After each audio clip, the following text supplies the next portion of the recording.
l'âge, les anges, et le mauvais ange, qu'on appelle Satan, ou démon. Le mauvais ange était jaloux des hommes, de ce que Dieu avait donné comme science aux hommes. Parce que Dieu a mis son esprit dans l'homme. Dieu avait mis son souffle dans l'homme. La Bible nous matérialise cela en disant qu'il avait pris la terre, il a fait comme le potier, vous ne connaissez pas le potier, vous êtes trop jeune. Moi j'ai vu les potiers travailler. On prend la terre, on fait la boue pour faire une statue comme celle-là. Donc Dieu a créé l'homme comme ça. Il fait une statue comme celle-là et il a soufflé lui-même sur la statue qu'il avait faite. Et son souffle est entré dans cette statue devenue ce qu'on appelle homme. Il a fait l'homme. Et après qu'on a fait l'homme, il a fait, il dit bon, pour continuer la création, que ça ne s'arrête pas là. Ils vont en faire un homme bisexué, c'est-à-dire deux sexes. Sexe mâle, sexe féminin, ceux-là vont continuer la production. Tout, l'homme, les bêtes, les cancreneurs, les tout, bisexués. Et en plus de cela, Dieu a dit, je ne veux pas les laisser quand même mourir éternellement, c'est-à-dire vivre loin de moi. C'est moi qui les ai créés. Par ma volonté, je ne vais pas non plus les laisser souffrir parce qu'ils sont trompés. Alors, je vais les sauver. Comment faire? Dieu lui m'a décidé qu'il enverrait aussi un homme qui va se sacrifier pour sauver tous les hommes. Un homme. Cet homme-là, faut-il encore qu'il crève comme la première fois avec la boue et se là? Non, il a dit non. L'esprit mauvais est passé par la femme. Donc l'homme peut venir sauver les autres hommes, passera aussi par la femme. Voilà l'origine de Jésus. Son nom de Jésus a été révélé à Marie pour bien dire c'est lui qui vient sauver. Avant l'enfant de Marie, les Juifs n'avaient pas le nom de Jésus. Aujourd'hui, il y a beaucoup de Jésus chez les Juifs. C'est devenu comme un Bumba, Pumba, Koubeli, tout ça, c'est devenu un nom propre juif. Mais avant Marie, il n'y en avait pas. Parce que c'est un nom que Dieu lui-même a donné à l'enfant qui naîtrait de la femme qu'il a choisi lui-même. Dieu s'est choisi une femme qui s'appelait Marie, et cette femme devait mettre au monde un enfant. Non pas en sortant avec un homme, garçon, humain, mais en recevant, en recevant l'esprit même de Dieu. Donc l'enfant qui naîtrait n'aurait pas seulement l'esprit que Dieu a donné aux premiers hommes, mais ça serait l'esprit de Dieu lui-même qui viendra habiter en elle.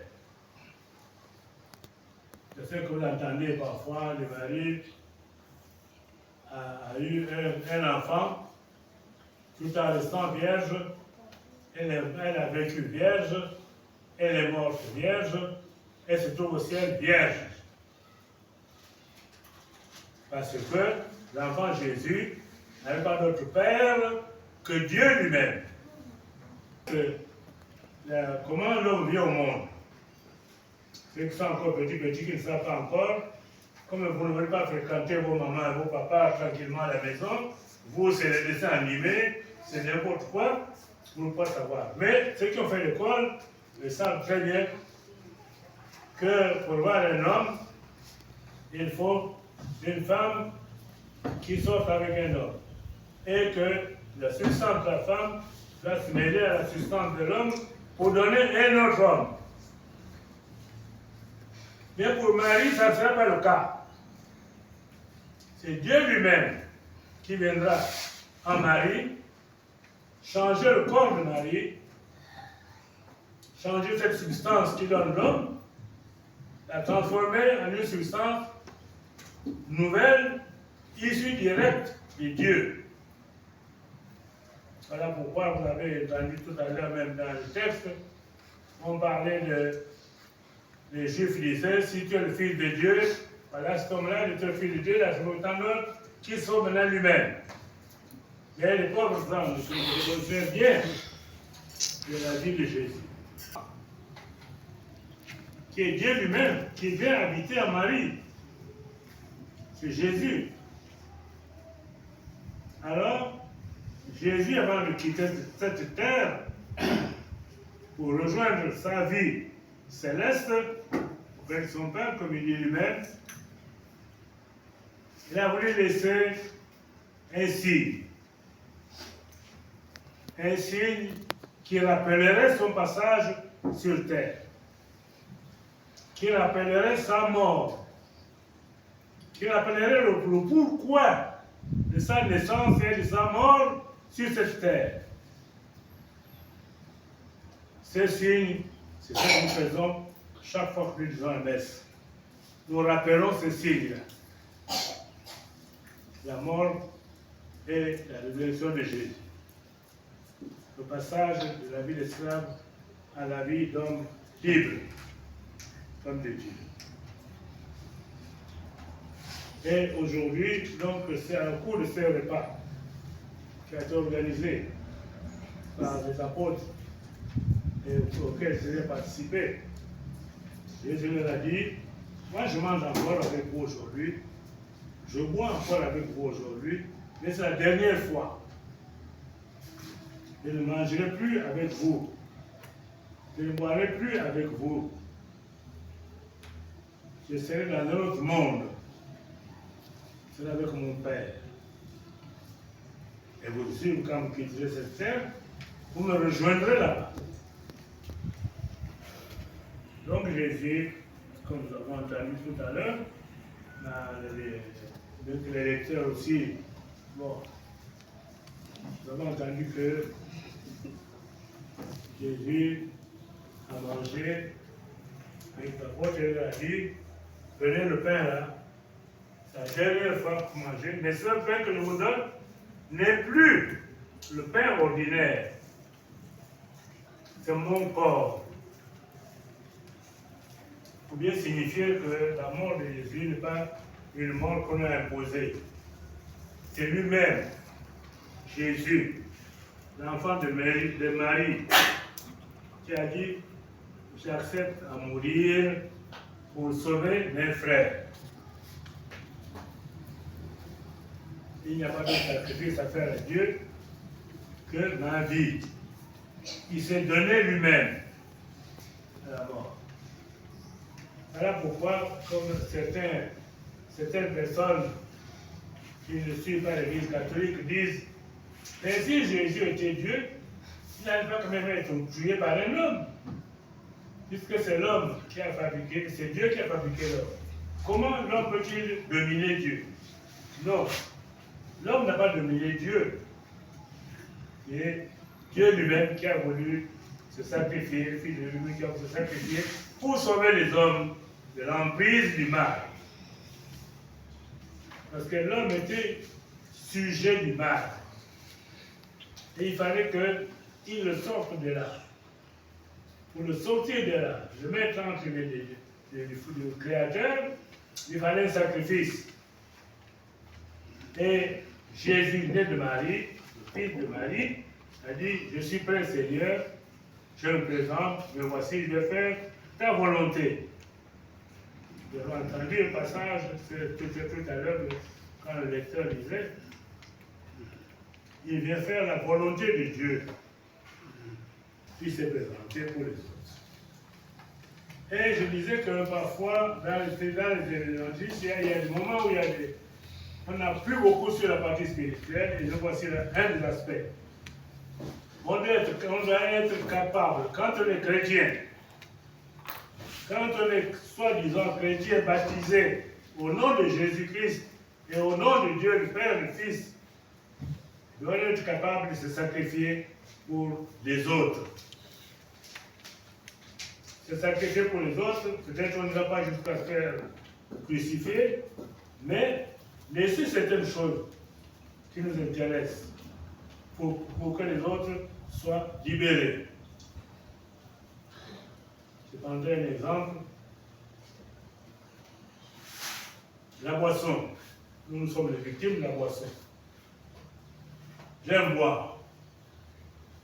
Se mettre à boire tous les jours, mais voici que mon frère est complètement noyé dans l'alcool. Je veux qu'il s'en sorte. Pour cela, il faut plus lui donner l'occasion de boire. Même si moi j'ai envie de boire, je dis non, je ne bois pas pour que mon frère ne boive pas. J'aime le football. Il y a un match de football pendant qu'il y a la messe.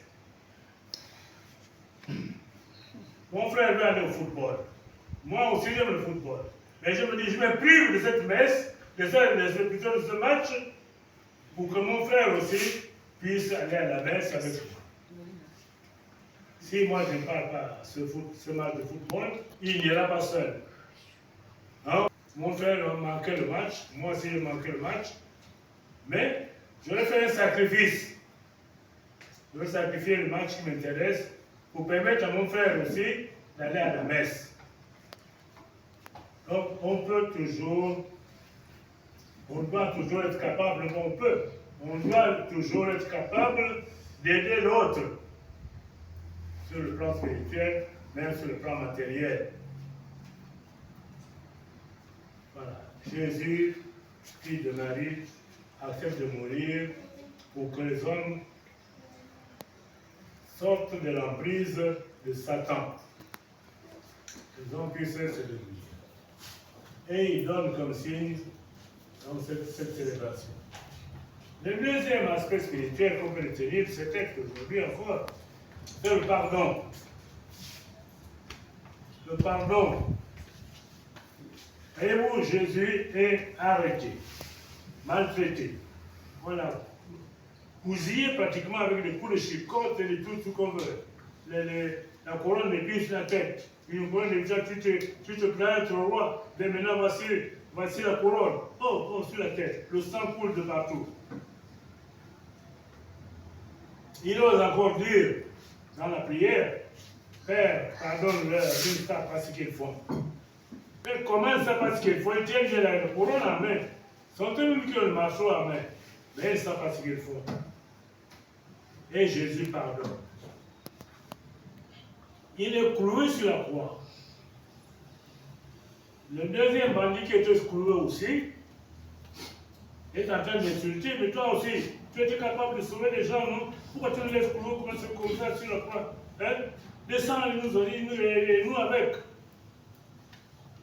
Et l'un des deux bandits qui était cloué aussi dit, mais toi et moi, nous sommes cloués pour le mal qu'on a fait.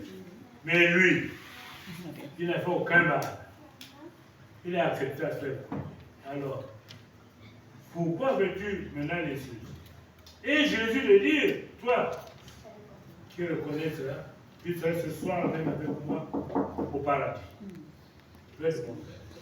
Il est pardonné tout de suite, malgré tout le mal qu'il avait fait.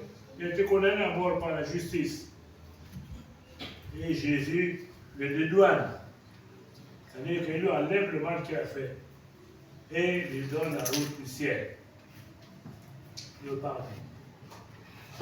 Et dans les textes qui ont parlé aujourd'hui, mais qui rejoignent cet aspect de choses, on nous dit que, même dans la grande prière qu'il a enseignée, on nous dit qu'il faut savoir pardonner comme le Père nous pardonne, comme Jésus nous pardonne. Et nous avons enseigné la grande prière. Pardonne-nous nos offenses, comme nous pardonnons à ceux qui nous ont offensés. Et le Père pardonne. Nous devons pardonner comme lui, pardonne le Dieu de sa race.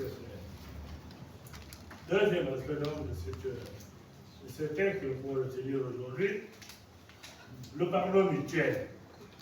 Là où il n'y a pas de pardon, il n'y a pas de vie possible. Si on n'est pas capable d'oublier les injures que l'autre vous a fait, eh bien, il faut dire que vous n'êtes pas bon chrétien. Et vous ne pouvez pas vivre en paix. Parce que vous serez comme ces deux personnes que je connais ici qui ne peuvent pas se regarder. Dès qu'ils voient l'autre arriver, ils tournent la tête à gauche. Non. Pour qu'ils ne disent pas bonjour. Pour qu'ils ne se disent pas bonjour. Pour qu'ils ne le voient pas. Et ça, ce n'est pas humain. Ce que Jésus fait est à la fois divin et humain. Il lui pardonner aux autres. Comme moi-même, Dieu, j'ai pardonné aux hommes. Nous sommes appelés aujourd'hui par